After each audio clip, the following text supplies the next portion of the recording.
everyone. Welcome back to another amazing episode of 52 Authors, 52 Weeks with me, your host, Dr. Lisa L. Campbell, the Growth Motivator. And today I am joined by, I'm just going to say Dr. Tank, because if I try to pronounce your name, I was Uh-huh. practicing and I was like, let's just stick with Dr. Tank. That's very easy. No, But his book is School is Not for You, that's The right. Journey to Becoming Dr. Tank. You can get you a copy on, and I don't even really look like you. So, welcome to the show. And before we start to talk about the book, why don't you tell our listening and viewing audience a little bit of just about, what you do during the day, and then we'll get into the book. Yeah, so my name is Dr. Emmanuel Cherilien. I'm better known as Dr. Tank. Tank is actually an acronym. It stands for Teaching, Advocacy, Necessary Knowledge. And that's really what I do is I travel around the country and I teach teachers how to better teach us. And so I not only do that, I also am a doctoral mentor where I mentor over 5,600 doctoral students. And lastly, I am very active in dismantling the school to prison pipeline. So not only am I teaching as a professor, but I also teach inside of state prison to try to help with reintegrating those folks back into society. Wow. So I don't know what you folks are thinking, but I am blown away by your level of commitment, service. It might have something to do with that D9 connection that you got, that Yeah, service going on. for sure. But I think it's so important that we reach back and pull others with us, because I think oftentimes people have this mentality of I got mine, you got to get yours, That's figure right. it out. Hmm. And unfortunately, a lot of people don't have the mindset to Hmm. figure it out. And they're led to believe that they're nothing more than a cashier at McDonald's. Now, just to be clear, because I know folks are like, what do you mean about McDonald's? Hmm. I worked at McDonald's from 1989 to 1992. I was a manager, went to Hamburger University, learned how to have positive relationships with people, manage processes. So it was a great start. But Hmm. notice I said start. I didn't Correct. stay there, but I Hmm. use a lot of skills that I learned during that time today. Absolutely. Absolutely. And just to piggyback, I also was a former employee of McDonald's. I didn't make it out to management, but I used to run that drive through and that fry station. So, but when I was there, I thought that was it. And that really leads to back to the book because of the people that I was around. And not only that, but what I was told by my very own teachers. So, Well, listen, I thought I was going to own a McDonald's. When I was, I think mm, I had an entrepreneurial mind right from the beginning, excellent. but I had a baby. And I Mm, realized that $5.90 an hour I was making, I started with $3.35 an hour. I realized that was not going to be sustainable for mhm, the future. And so I entered healthcare and didn't look back. excellent. But I too was in high school and wasn't on the path for college. And honestly, I got a job at McDonald's because my mother was a single parent. I Mm, wanted to coach purse. And so I figured out if you work, you can get some of the things that you want. that's right. And so that's why I did it. Mm. Yeah, so this is a journey for most of us, but I love the fact that you're saying that it's a start. And too often we have a lot of people trying to make careers out of it, which I'm not against, but I just want every kid to know that whatever you have in your head, that dream is attainable, and education is the way to get there. Absolutely. And it's interesting that you say that Mhm. because I think there is this thought process that education is just isolated to going to a 4-year university. Mhm. But Mhm. a lot of young men that I've been meeting are like, I'm going to go and be an electrician, right? Yep. And the research is showing us that there's not enough people going into the trades. And I don't believe that a robot could come in here and fix my water tank if it stops working. I need a physical person. That's right. That's right. One of the great things that I have the opportunity of doing, I didn't say it in my intro, but I'm the academic chair for a school district in New Jersey. And one of the things I did right away is that we implement what I call the four pathways as early as fifth grade. We're teaching these kids about college, about trade, about entrepreneurship, and about the military. And there are other pathways, but I narrowed it down to those four because I feel like those are four viable ways that you can make it if you're not going the entertainment right. If you don't get that sports scholarship, these are four academic ways that you can still reach your dreams. And too often we make college like this one size fits all way to success.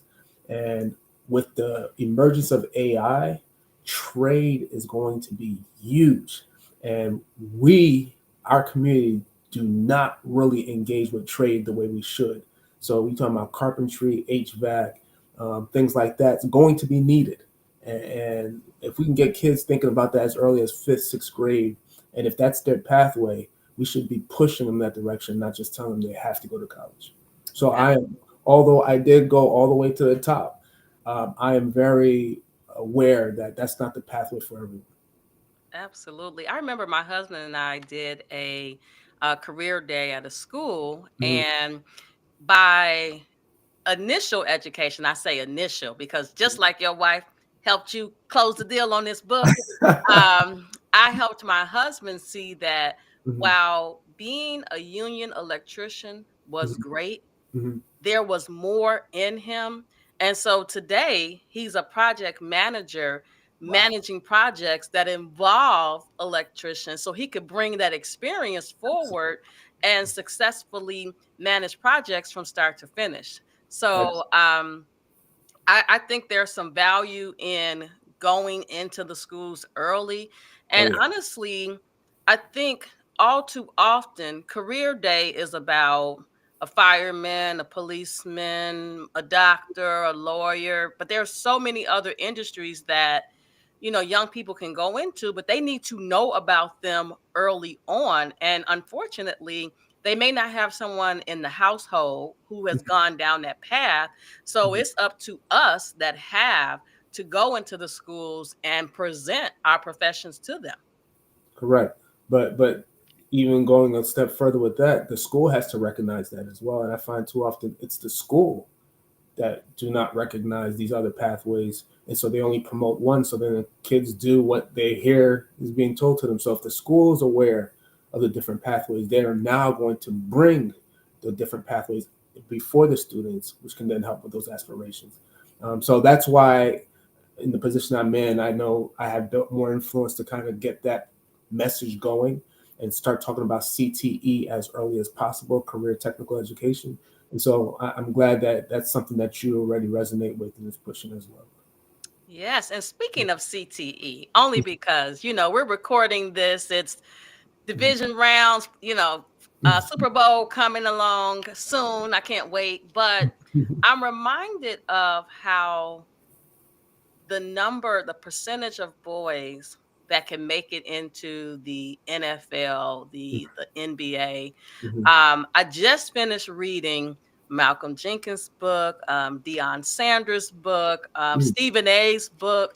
Yeah. And one of the things that is very clear to me is that being a professional athlete has a very short time frame of their life, right? And not everybody gets endorsements and is able to be a sportscaster afterwards. So education, having an A plan and a B plan. And it Mhm. seems like you got an A, B, C, and D plan so that if one falls off, you Oh can yeah. pick up the other. But I think that has something to do with your humble beginnings. But I am encouraging young men, Hmm. sports is good. I love a good football game. Hmm. However, Hmm. what's your plan after after your career is over, after if you get injured, right? You Yeah. have to consider all of those scenarios and not just be one dimensional. Excellent point. And what I do, I have the unique opportunity of traveling a lot. So I get to speak to students in Ohio, California, Texas, Louisiana, Jersey, New York. And for some reason, every time, no matter where I'm at, when I get a group of kids that look like me and I ask them what they want to do when they get older, I get four answers: NFL, NBA, maybe a rapper or entertainer. And then now they're telling me they want to be an influencer, like on YouTube or TikTok or something like that. But if you take the statistics of all four of them, the highest you're probably getting is top 5%. That means most of our children are chasing a dream that only 5% will make. So 95% won't make it. And so what I call it, and when you talk about the NFL, NBA, that's less than 1%. So we're chasing a 1% dream. And so education can raise the odds significantly higher, meaning that you have a better chance of becoming a medical doctor than being an NBA star. But yet you're trying to go the harder route. So make the sports the backup plan and really pursue the one that you have the higher chance of getting in. And so that's the message that I go around schools talking all the time is that I'm not against sports. I want to be in the NFL, but I'm part of the 95%. It's very few of us that become Stephen Curry and Patrick Mahomes. But yeah, if everyone's trying to chase that, what happens when you don't become that? And that's when we go in the community and start seeing guys. I tell them, I want you to go ask them who they wanted to be when they were your age. And I'm pretty sure they're going to say your answer. But when they don't have a backup plan, that's when life hits you in the face. So yeah, that message is one of the things that I bring around the country. We need stronger academic backup plans. So if it doesn't work out, and let's just say you do get it and you still need it, to your point, where if you get injured, what happens then? So the education route shouldn't be something that we just throw on the shelf. This should be something that I think everyone should be using as a backup plan. And like you said, I needed it. It didn't work out. I have multiple lanes, so if something falls off, I'm still there. Hmm. Now, I didn't hear you mention visiting Chicago. So we got some young men who who Oh yeah, desperately need some support. oh yeah. Listen, bring me in. I'll be there. I was just in Chicago, I believe, in July of 2024. But Okay. yeah, I'm always willing to go anywhere that's needed because I see myself in these kids. I was them, and so I know you just want to be what you see. So I tell their teachers all the time, it's not their fault that they want to be entertainers or NFL players. When they look on TV and they see people who look like them that are successful, they tend to be that.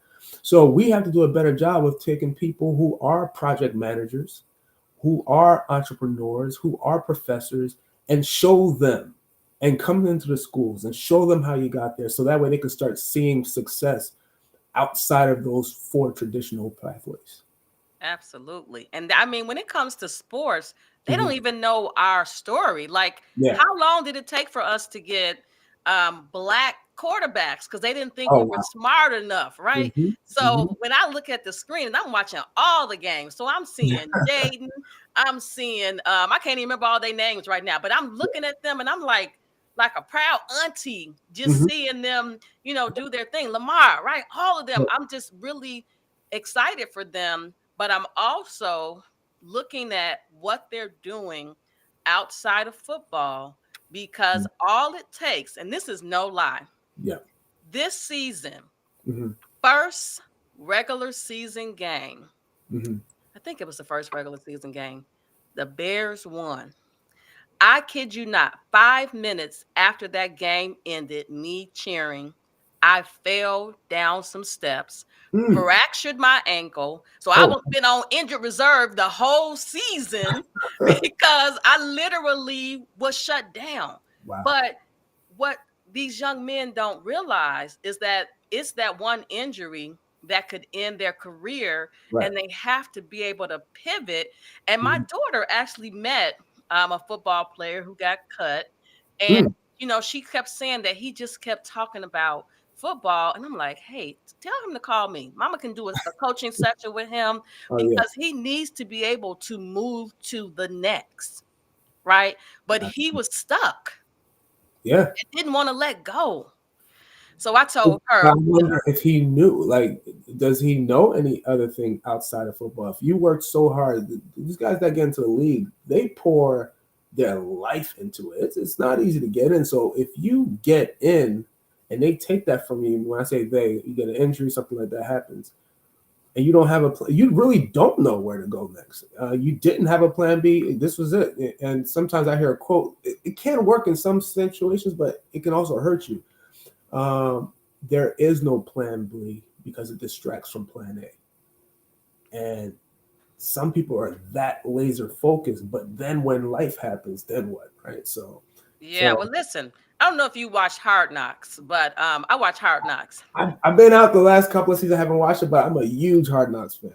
Yeah, Mm-hmm. so one of the Chicago Bears players was Mm-hmm. actually, I think he finished medical school, right? Mm-hmm. So real smart guy, right? Mm-hmm. But he was working on, being a football player. But we know any given Sunday, preseason, you start off with 80. Now you got to take it down to the 50s. Correct. Correct. Everybody doesn't make it. So listen, NFL players, call Mm-hmm. me, Auntie.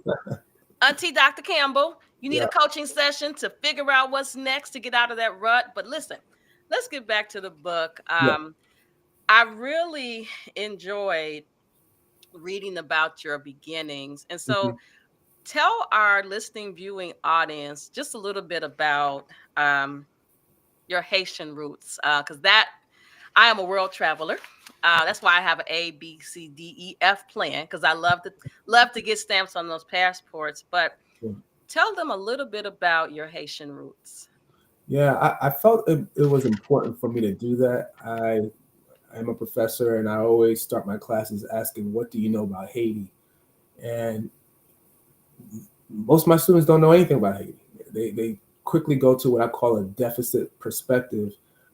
It's poor. It deals with a lot of violence, and that's also true. Every country has that, but they don't know the history of Haiti. And I wanted to make sure that anyone who picks up this book, I would start there.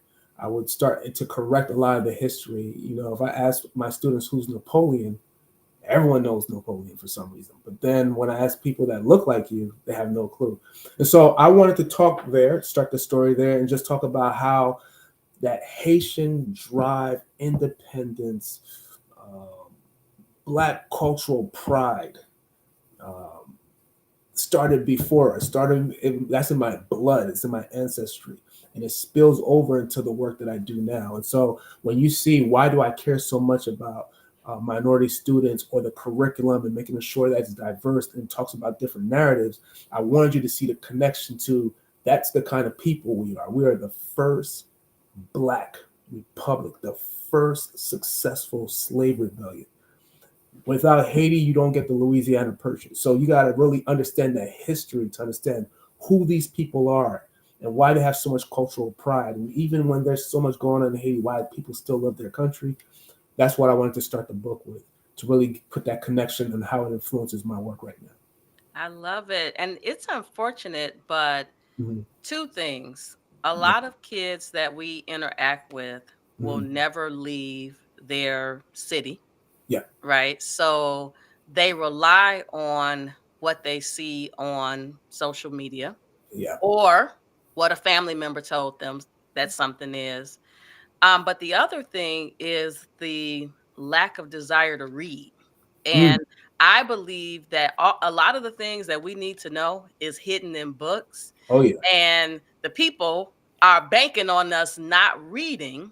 Mm-hmm. And so I'm on a mission to get people to really realize there's some value in reading. It helps you continue to grow. And honestly, I learned more in reading books Mm-hmm. than I did my entire academic journey. Mm. Because when I went to school, I'm just talking about me. When I went to college, they didn't talk about emotional intelligence, right? And Absolutely. that's a skill you need to be successful in life. They talked about IQ, and I'm one of the ones who had that ACT score that wasn't the best. Mm-hmm. So once I started to realize where the knowledge was, I Yeah. went after it. Absolutely. But I would say, was that always your story, or did you develop into that? So my father Mm. forced us to go to the Chicago Public Library to read Mm. books. See, there you have So it. he established that mindset, Yeah. but it wasn't until graduate school, so I would say 1999, Hmm. we in one of my healthcare administration classes, we had a book that was about manufacturing processes, and they did the connection to healthcare. Was Hmm. when I realized, oh, you got to start reading again, Yep. because it was the principles in that book that really helped me think about how I would run a hospital department, or a Mm. hospital for that matter. So Yeah. yes, I needed the hospital healthcare specific knowledge, but I needed other pieces of knowledge that weren't in those books, that wasn't being lectured on. Yeah. Absolutely. And, And mhm. oftentimes the faculty didn't look like me and Mm. may not have been necessarily interested in my knowledge going to the next level, trying to keep me in a box. Correct. Correct. I find that because the younger generation consumes information um, really now on video short form, the book thing is going to get a lot more harder for to get them into it. So ebooks is probably going to be a big route, audiobooks, things like that, where it can kind of allow them to listen more than read. But I'm a little nervous about that. So the other thing that I'm pushing is that they just got to see themselves in the book. It has to be more relevant. So the things that we're having them read, can they see themselves in that? We tend to want to, we're interested when we can see ourselves. So, for example, if I took a picture of you in a room full of people and I show you the picture, what's the first person you're looking for? Yourself. You, and if you can't see yourself, you're not even interested in the picture no more. I'm not even there. I don't care. And I think that's what's happening in education. We're giving these kids books and they cannot see themselves, so then they cannot connect. And now they get fooled into think that they don't like to read. I'm saying let them see themselves in that picture, and that's going to naturally connect them to what they want to read. And so I think we need to work there as well, and that probably will get their desire to want to read more. I love it. I love it. So listen, we got about 8 minutes left. Yeah. Um, what else do you want our listening, viewing audience to know about Dr. Tank and the journey? We want them to get their own copy of the book. Yes. Hey, how come your copy got a little something? That's from the website. So if you buy Oh, from our website, it's autographed, and yes, but that's the Amazon version. But what I'll say is this: this book, when I wrote it, I thought about the number of students that I've spoke to, that I engaged with, as well as my journey. And too often, I hear students say school is not for them. I hear that too often, and I used to believe that too. And so I put a title that's very controversial saying school is not for you. And I wanted one so students can see that and connect with that. But then when they go inside to understand that it can be, it's not only the onus on them, but there's some things we need to do curriculum wise to get them to be engaged. So every student, no matter what your journey is, I think you're going to see yourself in this book. And this is also not only for students, this book is also for every teacher, school leader, as well as parents. And I hope that when you get this copy, there'll be something there that's not only going to inspire you, but it's going to challenge what you thought about education before. I love it. So, one last thing. I Hmm. want you to speak to because it's my desire that parents Hmm. will show some of this Yeah. to their young men. Hmm. Speak directly to the young man who says, my daddy didn't make it through life, he didn't go to college. Hmm. So, what makes me so special? Yeah. Um, every single one of us have a unique fingerprint. You can take two kids that are identical twins, and if you run their fingerprints, they're not the same. So that means every single person that's listening to this has a unique fingerprint and also a unique calling.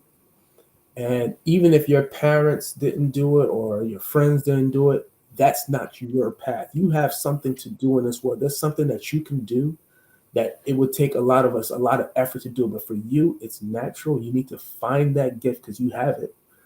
And once you discover that, that's what you're supposed to do in this world. And so I try to get everyone to kind of identify, what can I do that comes natural to me that I love to do, that I would do for free, and connect with that. And once you tap into that, then you will really find out and your real purpose in this world, and everything will come to you. And I think when I first started out, I was trying to be the the way that they told me, go to school, get a degree, and blah blah. And I achieved it, but I was empty. It's until I tapped inside and found my unique gift, is now I'm living the life that I was supposed to always live. I'm a full-time entrepreneur.